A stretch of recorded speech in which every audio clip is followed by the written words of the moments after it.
Hello everyone, my name is Imad Sarwar.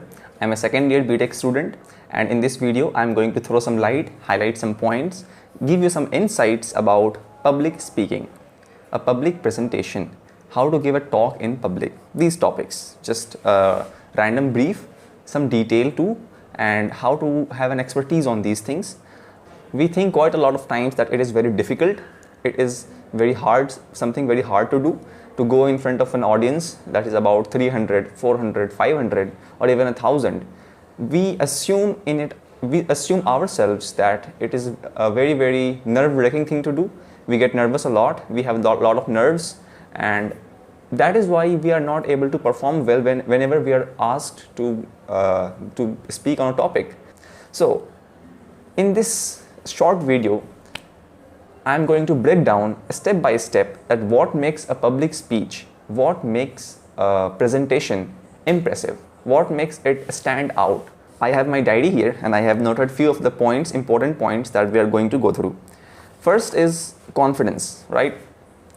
Now, this is something that you will get to hear if you watch 10 videos on public speaking. You will get to learn about it in all of the 10 videos. This is something undeniable. In public speaking, confidence is like half of the job is done. If you are confident, if you are optimistic, you are enthusiastic, if you have positive energy in yourself that yes, you can go out there in front of the audience and perform well, deliver your message, deliver your content in a passionate, in a really energetic way.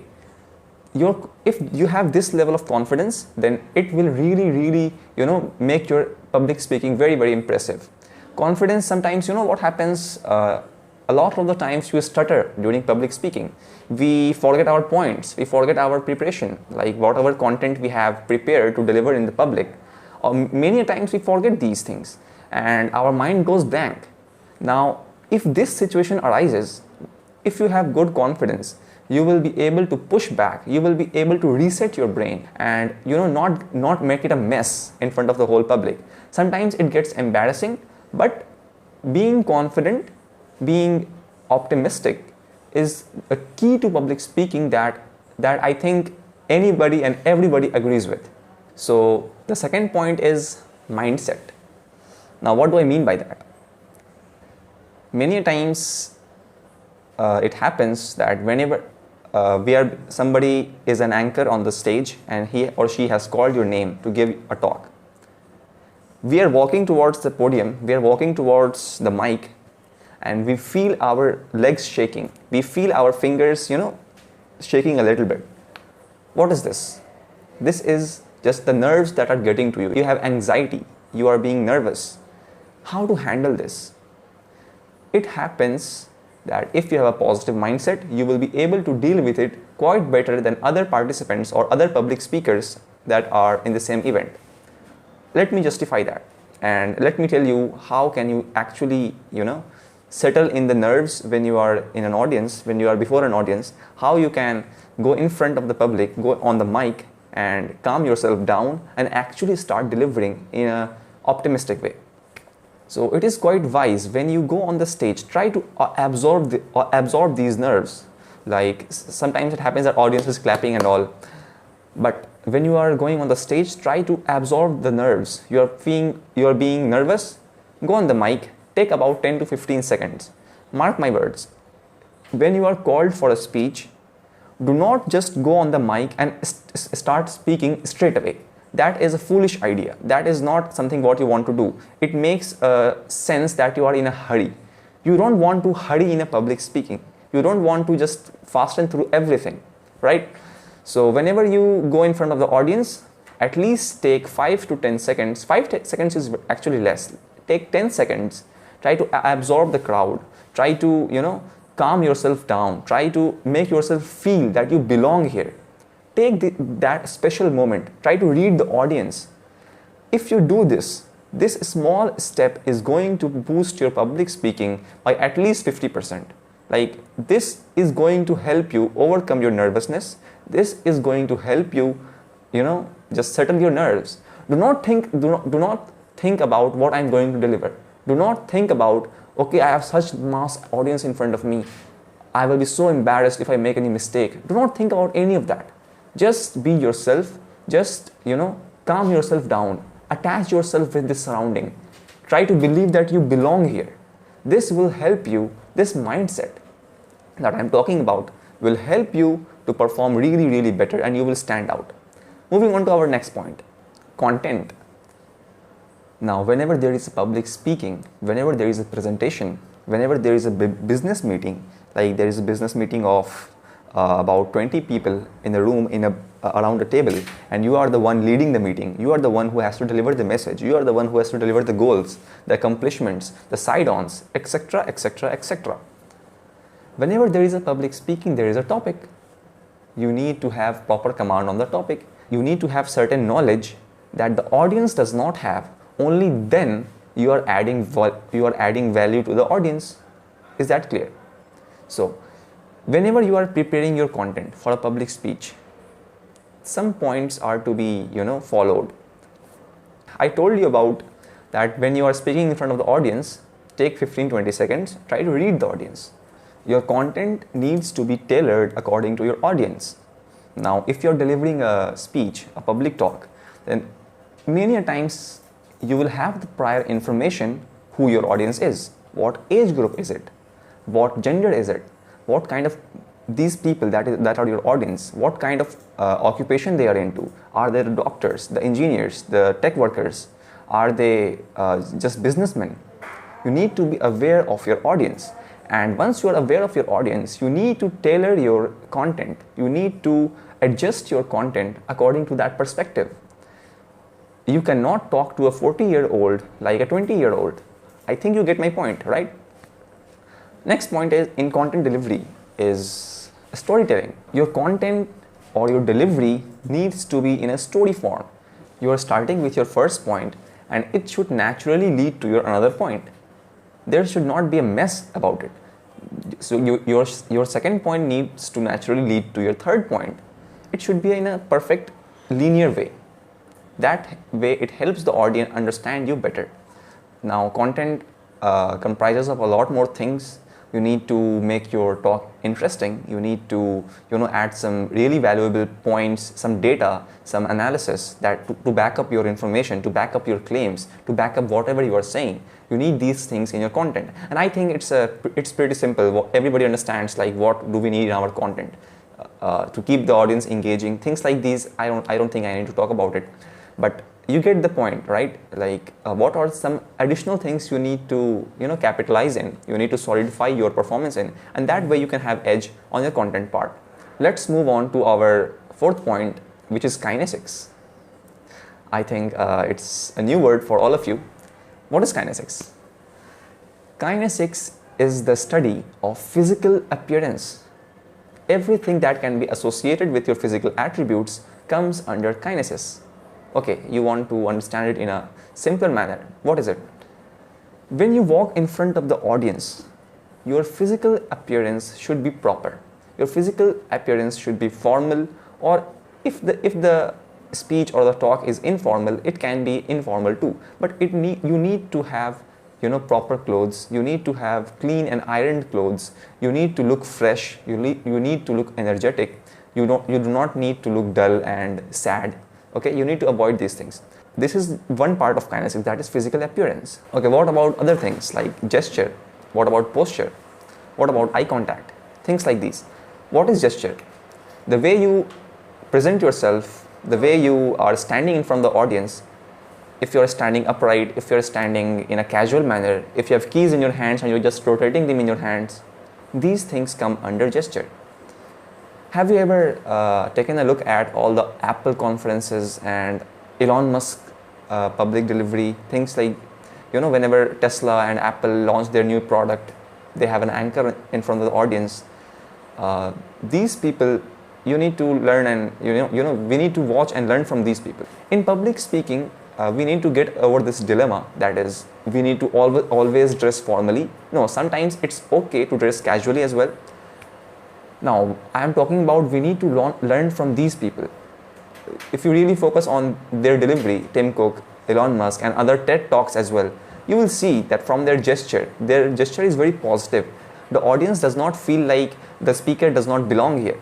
these things are key elements, small elements, but these things dictate if the audience will listen to you or the audience will just ignore you. Okay, let's talk about eye contact. Let's talk about hand movement. Things like these. All of these factors that I have talked about, they come under kinesics. Eye contact. If you have eye contact with your audience, it helps to build trust. Okay, so for an example, just imagine you just met a stranger and you're talking to him. You are a stranger in the area and you're talking to him about certain directions. Okay, I need to get to a restaurant. Please tell me where the nearby restaurant is. I would like to have coffee. Now, when you ask this question to that stranger, if that stranger answers you looking here and there, you feel like a stranger is not respecting your question. You feel like he does not take interest in answering your question. And if he speaks to you, making eye contact, it makes you believe that the stranger is serious about your question. The stranger is replying in a good manner. The stranger looks indulged in your answer. And these factors make you trust him. Same way, this eye contact factor helps the audience build trust in you, that whatever the content you are delivering, whatever you are saying, your claims, your points, your data, your analysis is right. They have this basic idea that you are confident in your approach. Eye contact really makes a hell lot of difference in your public speaking. If you are just if you are on a stage and you are trying to remember your points by looking up in the sky or up on the roof, it really does not make an impression. Once again, hand movement. We learned about these things in our school life. Hand movement is important. It helps you present yourself better. It helps you to convey your emotions, it helps you to convey your mood, convey your emotions better. It helps to direct the audience. The audience is more logged onto you if you have proper hand movement. Your points become more clear, more understandable, and these things have small effect in your public delivery, which makes it really impressive. Now, these are just basic points that we hear from everybody, and but these things do have an impact. Let's move on to our next point, that is paralinguistic features. What comes under paralinguistic features is all about voice dynamics. Now, what is this voice dynamics? What are the factors of voice dynamics? Let's say volume. Your loudness must reach to the end of the audience.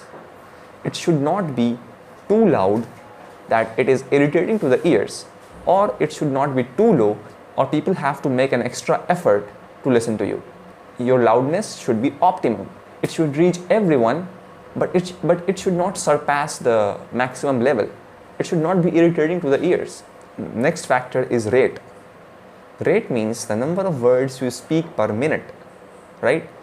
It is said from different studies that if you are speaking more than 120 words per minute in your public talk, you are going too fast. This should not happen. If you are going too fast, the audience loses interest. They cannot understand you properly. Your clarity is missed. So, you need to be at optimum level. Also, if you are speaking less than 60 words per minute, it is too slow. Your pace of the speech, your pace of delivery is too boring. The audience does not want to listen to a talk like that. They will get indulged in your mobile, or they will start using their mobile or something. Why do you want to listen to a speaker who just goes too slow like a grandfather or something? No, you want someone energetic. You want someone optimistic. Things like these matter. Next point is clarity. The words you are speaking, it should not be murmured. It should not stutter. You should make the clear pronunciation of the words, and you should have good control, good command on the language as well, because it really helps to have good command on language. Other than that, clarity should be there in your voice. Your words must be clear. Two words must be separated. The audience should feel the effect and gravitas of each and every word that you speak. And next is articulation. How do you present your words? How do you articulate your words? In a public talk, sometimes it needs to be formal, sometimes it needs to be casual. If you make it too formal, it just feels like you're just reading from a textbook. Depending on the environment, you need to articulate your words. What does articulation mean? For example, let's take going to, right? going to. In a casual manner, we can say gonna, we can say going to, we can omit the G sound, right? But when we are in a formal environment, we need to say going to properly. And we should articulate our words depending on the environment. Most of the times, public speaking is formal, so it is preferred for you to articulate your words in a formal manner. Because if you go too casual, the audience will feel you are a speaker who is just here to pass time, who is just here to, do his duty. He is not focused into it. He is not logged onto the topic. These things are conveyed in a flash. Now we are into some, technical aspects of public speaking. This might not be as useful for people who are just students, because we are not big public speakers. We do not have that audience. We do not have command of a certain topic. We are not into history. We are not into politics. We are not into, warfare and things that we are not into technology. If we do not have a proper command, then usually we do not have a public speaking. These things are for people who really give at least one public talk in a month. For these people, the technological sides of things matter. What do I mean by technological side of things? When you are going to give a talk, when you have a booked show in front of an audience for the next day. Now, if you have a talk next day, today you need to check the equipments. You need to check the mic. You need to check the sound systems. You need to check the lighting. You need to check speakers. You need to check electricity. Things like these matter. And imagine if you are a popular speaker, if you are, let's say, Jordan Peterson, if you are a prime minister of a country, if you are a president and you are giving important talk and suddenly your mic goes off, how embarrassing is that? Just due to a technical fault, your whole presentation goes into trash. You need to secure your technological things one day before your talk. Your equipments must be working fine. There should not be any error. If you can afford, if you can, really use, you should hire a technician a day before to just check everything, I think I have made my point clear on this part as well. Now we are at the end of our video, and in this part, I would like to give you few insights, few interesting points, in-depth knowledge about some of the factors of public speaking. First of all, your public speaking should be like a talk with the audience. You should not make it sound like you are reading from a textbook. You should not over-memorize. You should not over-prepare your content.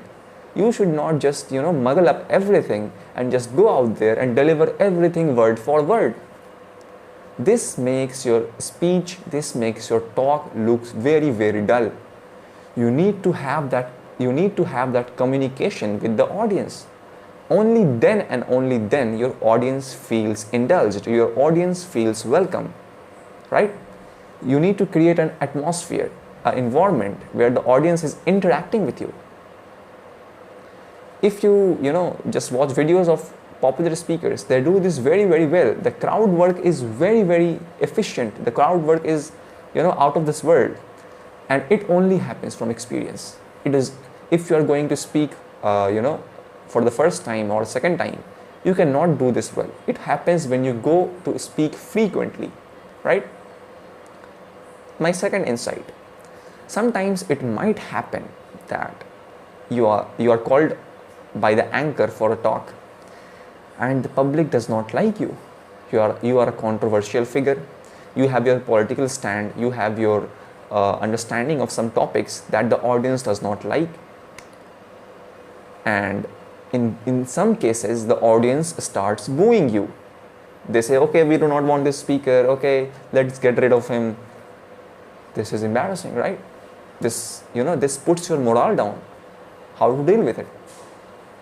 Whenever you encounter such problems in public speaking, okay, you are in your flow. You are 2 minutes into the speech, and someone suddenly says something very abrupt, someone suddenly says something very abusive to you, something you did not expect at all. It can happen from the audience. A shoe might be thrown to you on your face, right? What you need to do is, soak up the situation first. If the audience is booing you, stay quiet for a little moment. 30 seconds, 1 minute. Okay, wait for the booing to go off, wait for the audience to stop, and then continue on. Try to build some confidence, build some courage, be a man, and then you can go on. And if it is really getting very, very aggressive, it might be a better decision to leave the stage. Do not think about the embarrassment, because if you are delivering your content, forcibly, the audience does not like you at all. It does not really make sense. They are not listening to you anyway.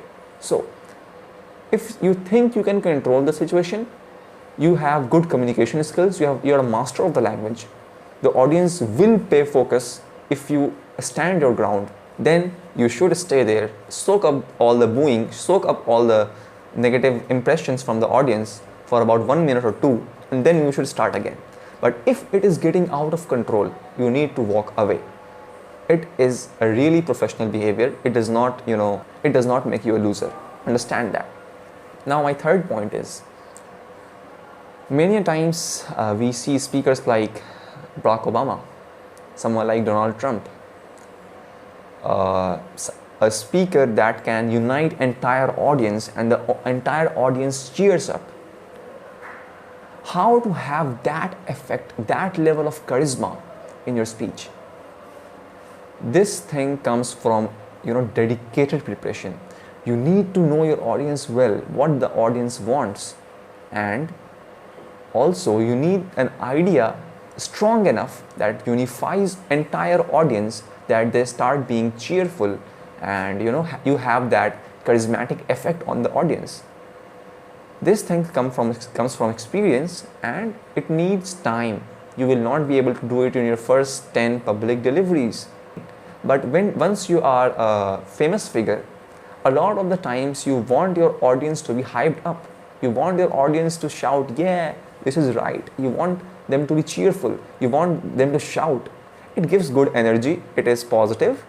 And these things happen. We can learn a lot about these things from public deliveries of Barack Obama. As I said, during 2004 elections, I think, he gave a very uniting message. His last line of that speech was, as I remember, this country is not Black America. This country is not White America. This country is United States of America. I say to them tonight, there is not a liberal America and a conservative America. There is the United States of America. There is not a Black America and a White America and Latino America and Asian America. There's the United States of America. Now this is a solid point. This is a strong, this statement alone has a lot of gravitas. It is so heavy that the audience will surely get pumped up with this. Now you can have that charismatic effect on your audience once you are experienced, once you know your audience well, and your content is really solid, your content is really impressive, then you can have that effect. I hope my points are clear, and I hope I was able to add some value and teach you something about public speaking. This is the end of the video, and I hope you implement my points, if not all of them, at least some of them, and your public speaking gets better. If you learned something from my video, please do consider subscribing, and do like and share your comments. Happy to reply to you. I repeat again, do consider subscribing to my channel, and I will see you again in the next video. Till then, keep smiling, be happy, be energetic, and go and work on your goals. Thank you very much. This is Imad Sarwar. Bye.